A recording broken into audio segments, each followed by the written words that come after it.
mothers and fathers, husbands and wives, sisters and brothers, friends for life. We won't live in the past.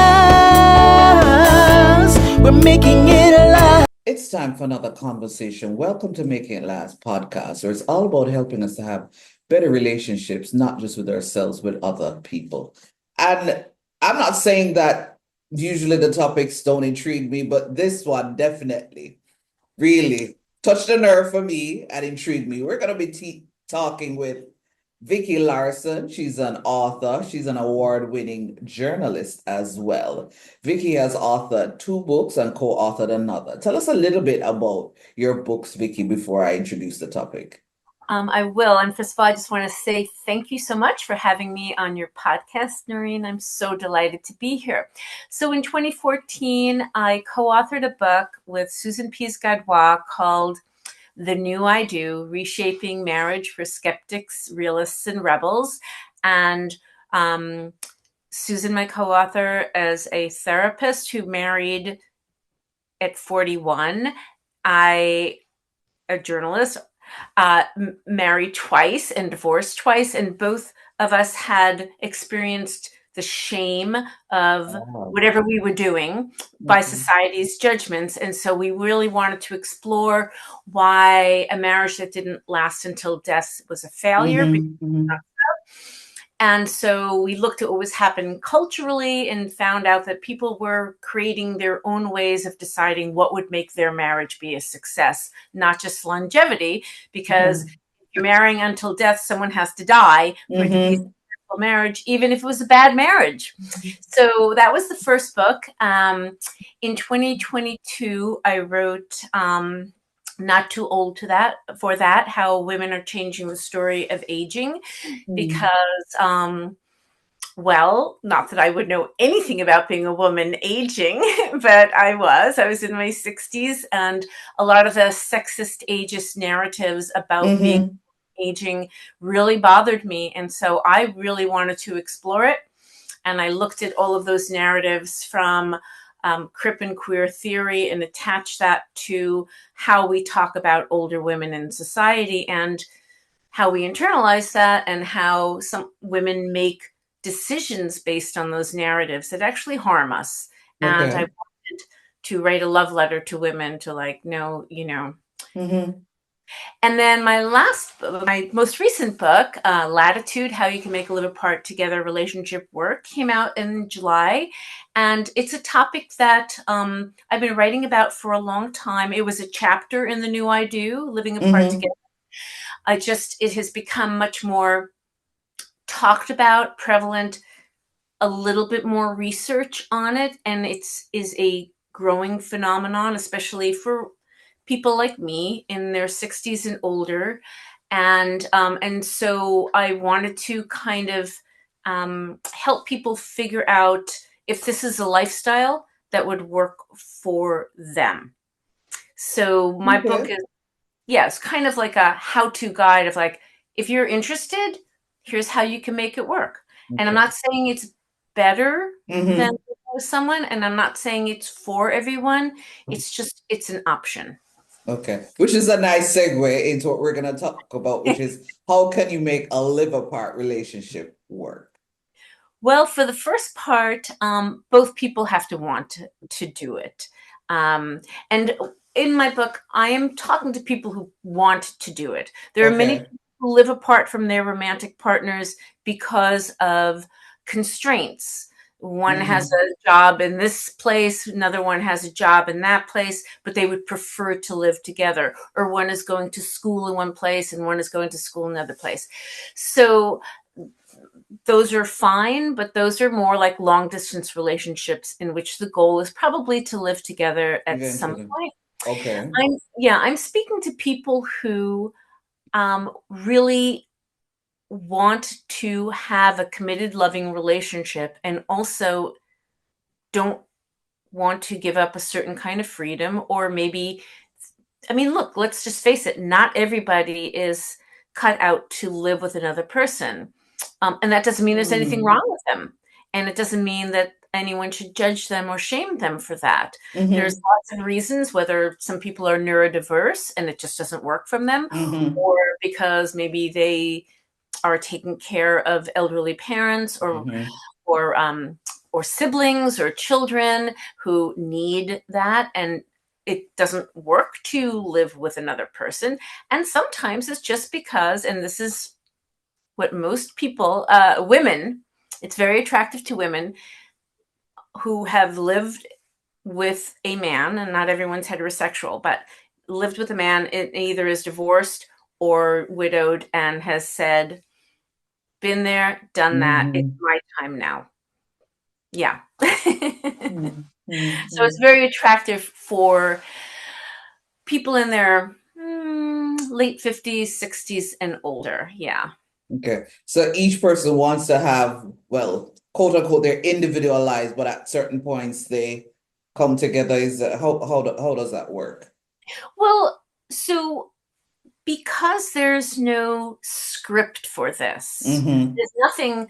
Yeah, like we all kind of understand when you get married, your spouses, and there's obligations and this and that, whether you're hetero or same sex or whatever, it doesn't make a difference. We all understand kind of what a marriage looks like, or even a cohabitation when you live together. Mm-hmm.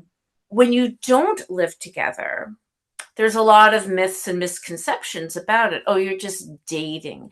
Ah, Oh, you're just okay. this. It's just the couple gets to decide how they want to shape their relationship. Now, for some people, that's scary. Some of us Mm-hmm. don't want that kind of freedom. We want to know, what does it look like? Tell me what it looks like. It's like, well, it doesn't. It looks like, what do you want it to look like? Do you Mm-hmm. want to see your partner every day or every night and still go back to your separate places? Because some live apart together, couples do that, especially if they live close to get each other. Some Mm-hmm. don't live so close. And so then it's like, well, how long, what feels comfortable? Do we need to see each other every week or every Ah, other week? Or, we can't go more than 2 weeks without seeing each other. And so that's something for a couple. to and decide. and it's not just a couple, because there are polyamorous people and solo poly people. So I don't want to say it's just like you have a partner. You may have multiple partners. It's up for the people in the relationship to decide what they want from it, what they want it to look like, and Okay. also be open to, maybe we have to switch it up every once in a while, as life changes, as certain circumstances changes, especially as we get older. Yeah. Mm-hmm. What have you found? Is it that you found that this option is more attractive to people, say, 50 and onwards? Is there some sort of age Well, range that you found that this is quite common, or not necessarily it goes across, age range? What have you found? Well, the life the people who are most drawn to this Mm-hmm. are people who are a little bit older, Okay. 60s and older, Okay. and who, again, like I say, maybe have been in a traditional marriage or traditional cohabiting situation, Mm-hmm. and maybe that broke up, or there was a divorce, or there was a death, Mm-hmm. and they have experienced what that narrative that we're sold, that relationship escalator of what Mm-hmm. it's supposed to look like, right? We Mm-hmm. meet, fall in love, become a Mm-hmm. monogamous couple, move in together, kids, house. Sometimes there's a minivan involved, and Mm-hmm. it looks like this. And Mm-hmm. they've done that, and they've said, not this time. Especially, again, women. Many women are attracted to this as a way to, quote unquote, undo gender, because Ah. we all understand that, even though many women want to have an equitable Mm-hmm. relationship, don't always get it. And this is a way for them to get what they want. They Ah. get to decide the boundaries of, when I see my partner, how involved am I with my partner, with any potential children or their family or friends. Mm-hmm. They get to decide, and the men do too, or the other partners get to decide how enmeshed do we want to be in each other's families and friends and lives. Mm-hmm. Freedom do we feel comfortable with? And so it is kind of attractive to people, who are, I guess, boomers, I will say. And Mm-hmm. also, it's also because, let's say you do find a romantic partner later in life, Mm-hmm. and maybe you're very established in your community. Maybe you're close to family or friends, maybe healthcare providers, and you meet someone who lives maybe a few hours away. To uproot yourself from your established community might be hard for some Mm-hmm. people, to go to a place where they don't know anybody besides their romantic partner. And I think a lot of Mm-hmm. older people, and when I say older, I mean 60s and older, Mm-hmm. Mm-hmm. um, generally don't necessarily want to do that. And Right. also, it's very attractive, I think, for people, well, not I think, according to the research, for people who still have minor children at home Mm-hmm. and don't really, they want to have a committed, loving relationship, but may not want to try to mesh everybody under one Yeah. roof in some kind of Brady Bunch kind of thing, which, Mm-hmm. you know, on a sitcom, you can fix a lot of problems in a half an hour. In real life, not so much. You might, Mm-hmm. so melding that is hard for some people. And that's why I think second marriages have a much higher divorce rate. Not that Mm-hmm. every second marriage involves children, but many of them do. And so it's attractive for people who really don't want to do that. Yeah. Okay.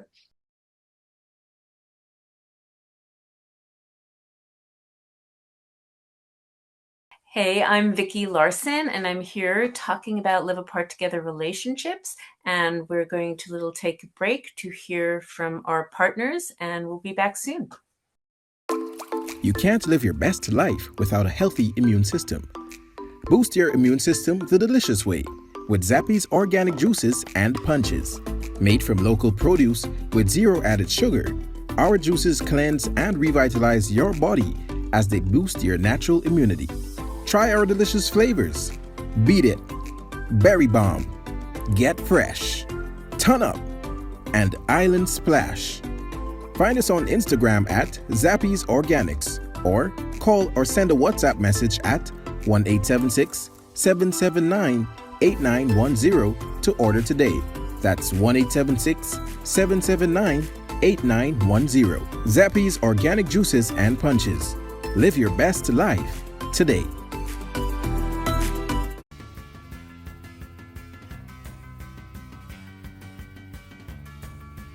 Hello, my name is Vicki, and I want to share with you my journey with Noreen daily in my communication coaching sessions. As I went through the sessions with Noreen, I was able to recognize my strengths in communication. Some things I didn't recognize that I would do, she was able to unearth and allow me to recognize that these are some strengths that I had.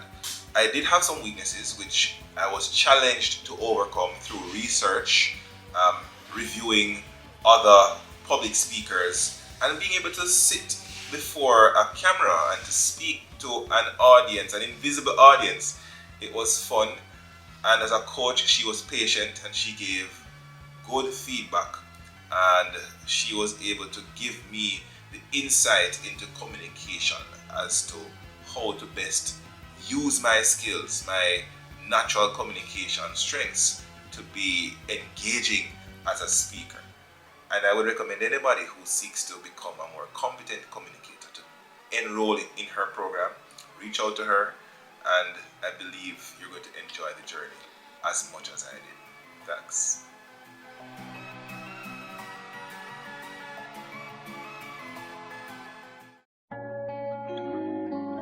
Langdo Language Institute was created to meet your language and communication needs. All of our packages were created just for you. We are passionate about language and dedicated to your success. We offer the CSEC English program, the Study Buddy program, the Get Ahead with English program, and the Business Communication program. Contact us at 767 285-0938 or email us at landolanguage@gmail.com, because the real question is, how can we help you? Well, welcome back. Vicki Larson talking to Noreen about live apart together relationships.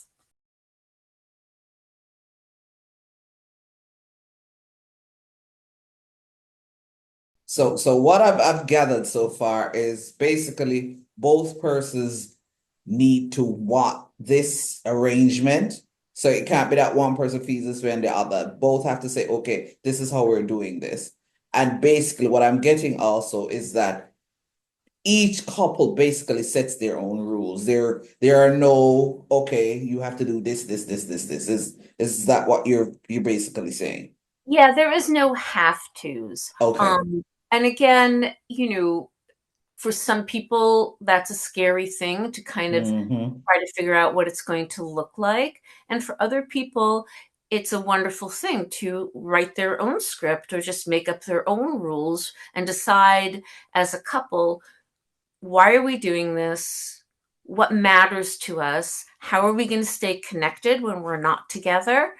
And what all the studies point to is that people who choose this lifestyle are as happy, committed, faithful, and feel as loving as people who live together, and sometimes even more. It is very cliche to say absence makes the heart grow fonder.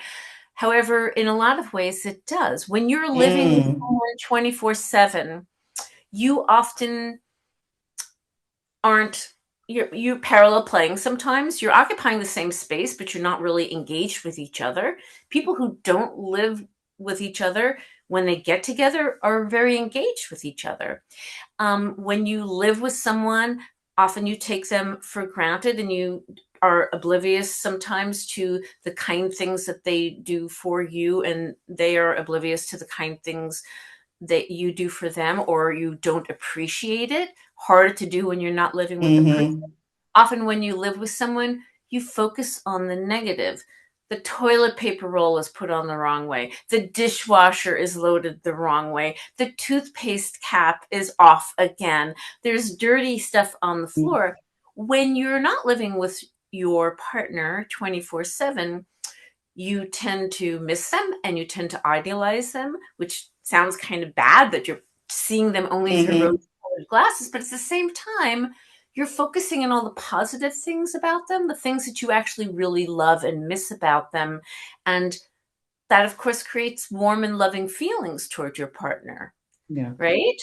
I think one of the things though that I'm getting from what you're saying is I can understand why it is that it would be attractive for older persons. Let me tell you why I'm saying that, because at a particular age, you know exactly what you want. Yes. What literally, I guess, as they would say, floats your boat, so to speak. A lot of persons over time are still trying to figure that out. This is true. So if you're still trying to figure that out, there is no way you can then say, these are the things that I expect. These are the things that I know will make sure that I feel, okay with this arrangement. So I can understand why it is that it would be attractive for older person. But what is interesting to me is that it really literally, for want of a better word, it flips the script, because you grow up having this idealized version, or having this version that a relationship is supposed to it's supposed to happen a particular way. Yes. But what you're describing, that is definitely not so.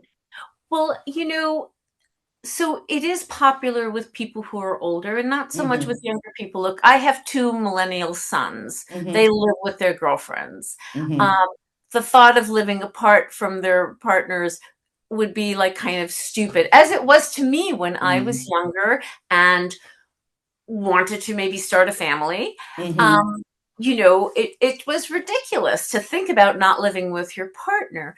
And so, again, this is not a thing that every person wants or that would work for every person. And Yeah, I think maybe for younger people, people in their 20s, 30s are trying to Mm-hmm. figure stuff out. Um, that script of what it quote unquote Mm-hmm. looks like is Mm-hmm. still pretty strong. Mm-hmm. Still pretty strong for them. And it would have to take a very, very conscious Mm-hmm. effort for someone that age to go, wait a minute, Mm-hmm. do I want that because society tells me that what it looks like? Or do I Mm-hmm. want it because I really want it? Or Mm-hmm. are all my friends doing that and now I Mm-hmm. should probably live together and put a ring on it and everything. Mm-hmm. And a lot of younger people, and even older people, move in together because of financial uh, Yes. reasons. Mm-hmm. And to me, that's a problem because Mm-hmm. what you're doing is turning what should be a romantic decision. The I love financial you. I arrangement. want to be with you. Mm-hmm. Into a financial decision. Well, it would be so much cheaper if we lived together. And trust me, it is cheaper when you live with someone. That said, you can live with a roommate, or if you Mm-hmm. have space, you can rent out a room, Mm-hmm. uh, Mm-hmm. even short term, like an Airbnb or something.